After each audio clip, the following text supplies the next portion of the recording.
How do you start a podcast, but make sure it's on Apple?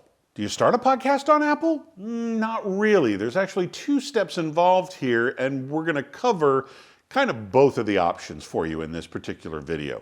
First of all, how to start it, and then second of all, how does it end up on Apple? Let's go over that and clear up any confusion and probably give you a little sneak peek behind the curtain to see how this really works out. All right?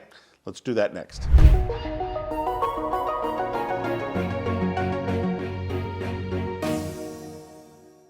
So stick with me here. There's a certain flow to it that doesn't seem that very obvious, and we're going to go over that, and you're going to understand the whole workflow very easily. Some of the things you need to look out for when you start your podcast, and how does it end up over on Apple?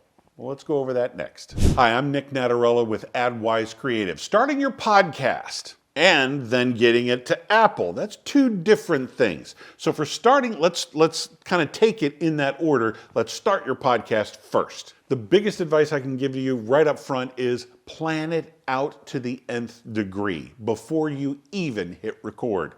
Because if you can't quite plan it out, and what I mean by planning it out is pick a title. Who are you talking to? Research your audience. This is going to be critical, and what they are looking for. What are they expecting from your podcast? Especially when you're focusing on your business. If this is a business podcast for your company, you've got people who are already thinking about certain things that they have questions for you about your products and services. You have the answers because it's your company. The problem is they don't even know you exist yet.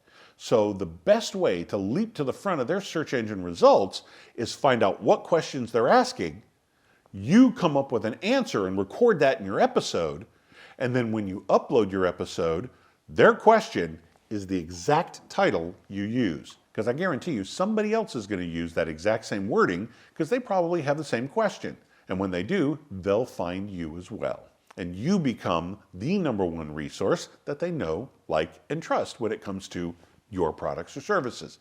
There are other people out there offering the same thing, but if they're not doing this particular technique, they're not being found either.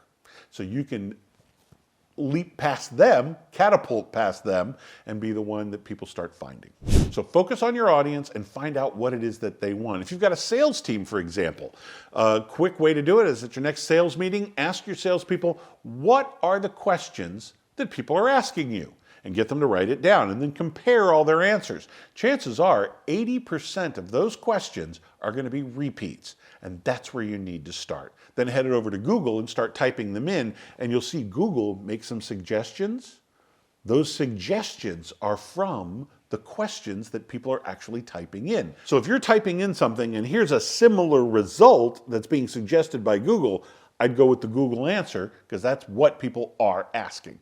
Use that as your title, record your answer, get that thing uploaded, and you're going to be the one that people start to find immediately. Now, this is just a 30,000-foot view, so if you want to dive deep into, say, microphones or editing, or we even cover YouTube channels and lighting and cameras and video editing, be sure to like or subscribe and get you up and running quickly, and we like to start you off as close as we can for free, and that way you don't have to have a huge investment. So like and subscribe and follow along for a lot more to get you and your podcast or YouTube channel for your business up and running. So now that you've got your podcast taken care of, you've got the audience, you've got the content, you know what you're going to be talking about, how do you get it out there? Step 1 is finding a host. Think of it like a website host. You've heard of GoDaddy or HostGator or any of those other places, or Bluehost, those places that actually have the data that creates your website on their servers. That's a website host. The same is true for podcasting. It doesn't get played off of your computer. Everybody's not choking up the bandwidth into your hard drive on your computer in your living room or in your basement or in your bedroom or in your office. That's not how it works. There are podcast hosts that you will send your episode to. Cool thing about it is, as a little side note, a lot of them offer a podcast webpage builder just for you to host, to display all of your episodes. So start with the host. Find out who you want to host it. Some of the names are like Libsyn or Podbean or Castos or Buzzsprout. Go to Google and type podcast hosting service. You're going to have dozens of them pop up. Take a look at their features. Take a look at their price. There are some things that one company offers that another one doesn't. If you don't need it and these guys are cheaper, you might want to go with them. If you see this really fancy bell or whistle coming up in your future, you might want to jump on over here. It's not impossible, but it's just not great to start with one host and then try to move your podcast to another host. That really messes up the interwebs. Search engines kind of freak out. They don't know what to do with that, and it takes a little while for it to make the adjustment. It's kind of like CRMs. If you change CRMs, you could lose half your data. But anyway, the main point is, yeah, unfortunately, once you pick one, you're kind of there for the life of your podcast. So don't take this decision lightly and do it very carefully with a lot of thought and a lot of input. You've got your host in place. And again, these are all titles that you've never even heard of, right? Libsyn, Buzzsprout, they don't mean anything to you, but they do to the podcast world. Those folks, where you're hosting, will then have procedures and links to all the places where podcasts are played. Well, maybe not all the places, but the big ones would be Spotify and Apple. And they always say the word on the streets for podcasting is once you win Apple, you win. So if you can get most of your listens over on Apple, you're doing very well. Spotify is like coming up, but Apple's still number one for the time being. How that's going to play out, I don't know. But make those connections. You might have to do something on the Apple end just to make sure one connects to one. You might have to do something on the Spotify end to make sure two connects to two. But basically, once you've made those connections, your host will send it out for you. Does that make sense? It's not too hard.